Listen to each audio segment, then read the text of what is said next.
আসসালামু আলাইকুম বন্ধুরা, কেমন আছেন? আশা করি সবাই ভালো আছেন। তো আজকে চলে আসলাম সেই ঐতিহাসিক রজকিনী চণ্ডীদাসের পুকুর দেখতে, যে পুকুর পাড়ে বসে রজকিনীর দিকে তাকিয়ে থাকতো চণ্ডীদাস। যে পুকুর পাড়ে 12 বছর চণ্ডীদাস বসে রয়েছে, কিন্তু একটা মাছ উঠাইতে পারি নাই। আমরা আজকে দেখতে আসলাম সেই পুকুর পাড়টা, সেই ঐতিহাসিক ইতিহাসের পাতায় লেখা সেই রজকিনী চণ্ডীদাসের পুকুর পাড়ে। আজ আমাদের সাথে থাকুন, আপনাদেরকেও দেখাবো সেই ঐতিহাসিক পুকুর।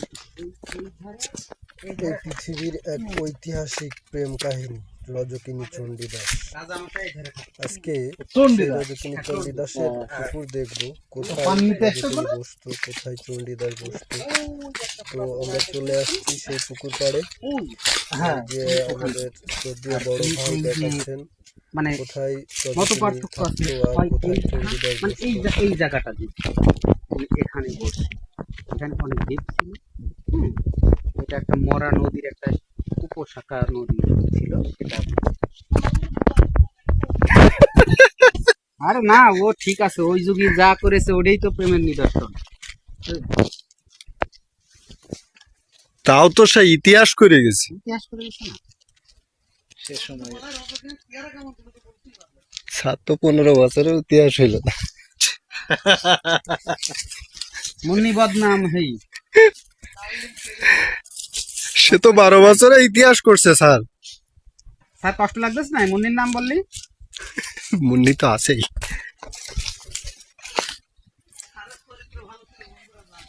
স্যার ওটা কি বলা লাগে? আরে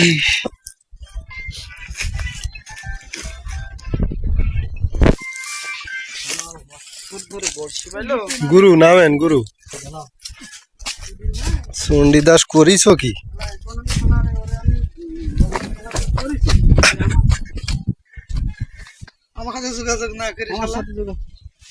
এটা হচ্ছে ইতিহাস বিখ্যাত চণ্ডীদাস রজকিনীর ঘাট। এই যে এইখানটিতে আমাদের প্রেমিক রজকিনী তো চণ্ডীদাস, এই যে এইখানটিতে প্রেমিক চণ্ডীদাস হয় এইখান, আদারওয়াইজ এইখানটিতে সে বড়শি ফেলতো, ব্যর্থভাবে বড়শি ফেলে বসে থাকতো। আর ওই যে আমরা জুম করে যদি একটু দেখানোর চেষ্টা করি, অপরদিকে একটা সম্ভবত শিমুল গাছ দেখা যাচ্ছে, ওখানে রজকিনী কাপড় পরিষ্কার করতে। তো এইখান থেকে অত দূর দেখতো কি করে? আমি তো তার দৃষ্টিশক্তি কত ভালো ছিল,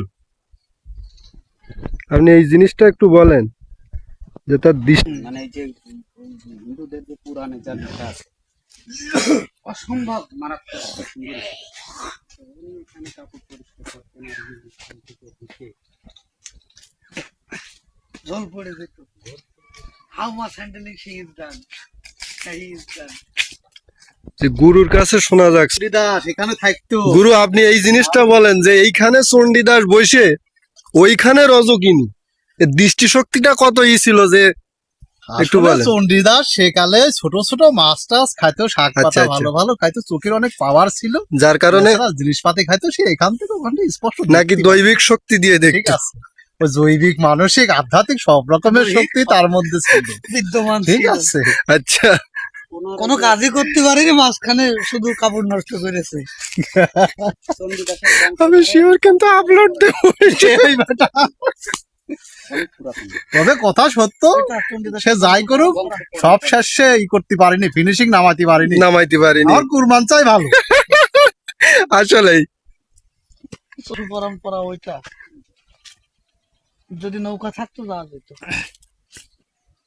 কেউ দেখে নৌকা লাগে নাকি যাইতে?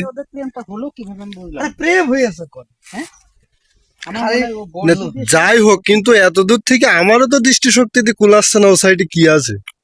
তখন তো আরো বড় ছিল। মানে সূর্য রশ্মি তো, মানে ছায়া ছায়া হলে মানে ভালো দেখা যেত না, দেখা সম্ভব, বোঝাতে যায়। মানে আমি আমার দৃষ্টি দিয়ে দেখলাম যে অনায়াসই সম্ভব, সম্ভব না। মানে একটা রূপসী মেয়ে যদি প্রেমিকের দৃষ্টি তো ঘোরাঘুরি করে, আর দেখা যে শুধু এই জায়গায় হয়তো তা তো না, অন্য জায়গায় হয়েছে, শুধু যে এখান থেকে দেখা যায়। চণ্ডীদাসের মতো প্রেমের বর্ষি বাইতে চাই, এমন একটা রজকিনী চাই রে আমি চাই। সুপার